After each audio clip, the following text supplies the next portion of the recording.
మీరు మహబూబ్నగర్కి వెళ్ళి మరి వనపర్తికి వెళ్ళండి, వనపర్తి నుంచి మహబూబ్నగర్ రాండి, మధ్యలో భోజనం లేకున్నా తిండి లేకున్నా పర్వాలేదు. కాబట్టి ఒక ఫ్రీ బస్సు తప్ప ఈ రోజు తెలంగాణలో రేవంత్ రెడ్డి ప్రభుత్వము, కాంగ్రెస్ పార్టీ ప్రభుత్వము, రాహుల్ గాంధీ ప్రభుత్వము ఒక హామీ అమలు చేయలేదు. అనేక రకాలుగా గతంలో బీఆర్ఎస్ పార్టీ అధికారం ఉన్నప్పుడు ఈరోజు మహబూబ్నగర్కి అన్యాయం చేసింది. ముఖ్యమంత్రి గారు దత్తత తీసుకున్నారు. ఆ రోజు కేసీఆర్ ఇక్కడి నుంచి ఎంపీగా గెలిచాడు. కానీ తెలంగాణలో కానీ బాలపూర్ జిల్లా కానీ వాళ్ళు ఒరగబెట్టింది ఏమీ లేదు. రేవంత్ రెడ్డి ముఖ్యమంత్రి అయిండు 2 సంవత్సరాలైంది.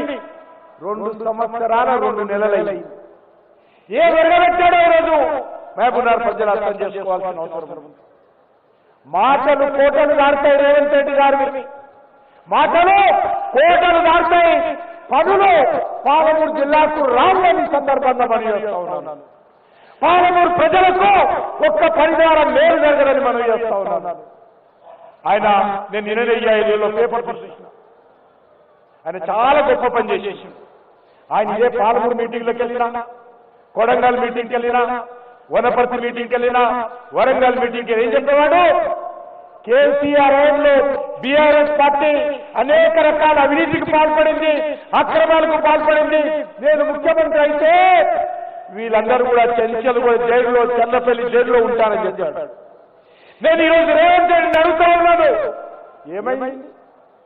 2 సంవత్సరాలు 2 నెలలు అయింది కదా, ఎవరి మీద ఏ చర్య తీసుకున్నాడో ఈరోజు రేవంత్ రెడ్డి చెప్పాలా? అవినీతి వ్యతిరేకంగా తీసుకున్నావా? అధికార దుర్వినియోగానికి వ్యతిరేకంగా తీసుకున్నావా? ఏ ఒక్కరి మీద చర్య తీసుకోలేదు. ఎందుకంటే కేసీఆర్ కు రాహుల్ గాంధీకి ఒప్పందాలు కుదిరిపోయినాయి.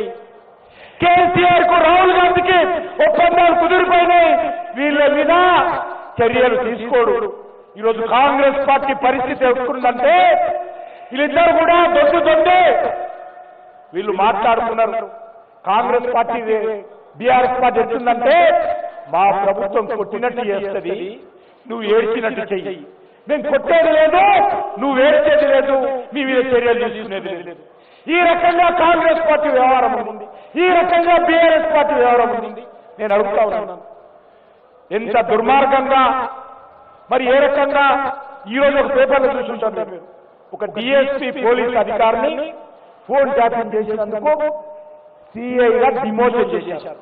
రేవంత్ రెడ్డి వచ్చిన తర్వాత ఇదొక్కటి జరిగింది. ఇదొక్కటే ఏం చేశాడంటే ఒక డిఎస్పీని సిఐగా డిమోషన్ చేశాడు. ఎంత దుర్మార్గంగా రోజు బీఆర్ఎస్ పార్టీ వివరించిందో మనకు తెలుసు. భార్య భర్తలు ఫోన్ మాట్లాడుకుంటే ఆ రోజు కేసీఆర్ ప్రభుత్వం ఫోన్ ట్యాపింగ్ చేసి విన్నది. ఆ రోజు సినిమా హీరోయిన్స్ ఎవరితో మాట్లాడుతున్నారో ఫోన్ ట్యాపింగ్ చేసి విన్నారు. వాళ్ళు ఏ రకంగా పారిశ్రామికవేత్తలు వ్యాపారస్తులు మాట్లాడుకుంటున్నారో వాళ్ళ ఫోన్లను కూడా కేసీఆర్ ప్రభుత్వం విన్నది. విలేకరులు ఏం మాట్లాడుతున్నారో విలేకరుల ఫోన్లు ట్యాప్ చేశారు. ఏ రకంగా మీడియా మేనేజ్మెంట్ మాట్లాడుతున్నారో వాళ్ళ ఫోన్లు ట్యాప్ చేశారు. సొంత పార్టీ బీఆర్ఎస్ ఎంపీలు, బీఆర్ఎస్ ఎమ్మెల్యేలు, బీఆర్ఎస్ మంత్రులు ఎవరెవరు మాట్లాడుతున్నారో కేసీఆర్ కుటుంబం విన్నది. పోలీస్ అధికారులు ఎవరితో ఏం మాట్లాడుతున్నారో కేసీఆర్ ఫోన్లు విన్నాడు. ఆ రోజు భారతీయ జనతా పార్టీ నాయకులు ఎవరితో ఏం మాట్లాడుతున్నారో విన్నారు. అది దుబ్బాక్ ఎలక్షన్స్ కావచ్చు, హుజరాబాద్ ఎలక్షన్స్ కావచ్చు, ముడుగోడు ఎలక్షన్స్ కావచ్చు, జిహెచ్ఎంసీ ఎలక్షన్స్ కావచ్చు. ఆ రోజు బీఆర్ఎస్ ప్రభుత్వము అక్రమంగా చట్ట వ్యతిరేకంగా పౌర హక్కులను కాలరాస్తూ కేసీఆర్ ప్రభుత్వము మా ఫోన్లను విన్నది. చివరకు మా పార్టీ ఆఫీసులో, మన పార్టీ ఆఫీసులో పనిచేసేటువంటి క్లర్క్, బీజేపీ స్టేట్ ఆఫీసులో పనిచేసేటువంటి క్లర్క్ ఫోన్ కూడా కేసీఆర్ దుర్మార్గంగా మరి చట్టాన్ని ఉల్లంఘించి మరి అధికారాన్ని దుర్వినియోగం చేసి ఫోన్ ట్యాపింగ్ చేశాడు. కానీ ఈరోజు ఏం జరుగుతున్నది? సీరియల్, టీవీ సీరియల్ వస్తుంది కదా సండే సండే, లేకపోతే రోజు కూడా కొన్ని సీరియల్స్ వస్తాయి. ఆ సీరియల్ లాగా ఒకరోజు కేటీఆర్ నోటీసులు ఇస్తారు, వారం 10 రోజులు. ఇక వస్తున్నారు, నోటీసులు ఇచ్చాము, విచారిస్తున్నాము, వాళ్ళు మాట్లాడతారు, వీళ్ళు మాట్లాడతారు. హరీష్ రావుకు నోటీసులు వస్తాయి, ఇక్కడ మాట్లాడతారు. చివరకు కేసీఆర్కి నోటీసు వస్తుంది, మాట్లాడతారు. చర్యలు ఉండవు. కానీ చాలా గొప్ప పని చేసిండు రేవంత్ రెడ్డి. ఏంటంటే ఒక డిఎస్పీ అధికారిని సిఐగా చేసింది, కేసులు గడపటి చేసిండు. అందుకే ఈ రెండు పార్టీలు ఒకటే, దొందే కుటుంబ పార్టీలే. బీఆర్ఎస్ పార్టీ, కాంగ్రెస్ పార్టీకి ఈ రెండు పార్టీలకు బుద్ధి చెప్పాలా?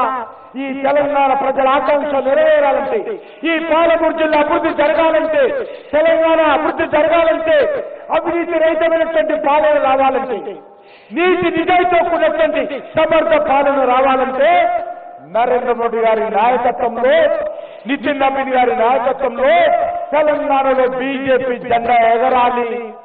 దానికి మరొక అడుగు మొన్న పార్లమెంట్ ఎలక్షన్స్ లో అడుగేశారు తెలంగాణ ప్రజలు నరేంద్ర మోడీ గారితో కలిసి. ఈ మున్సిపల్ ఎన్నికల్లో కూడా మరొక అడుగు వేయండి.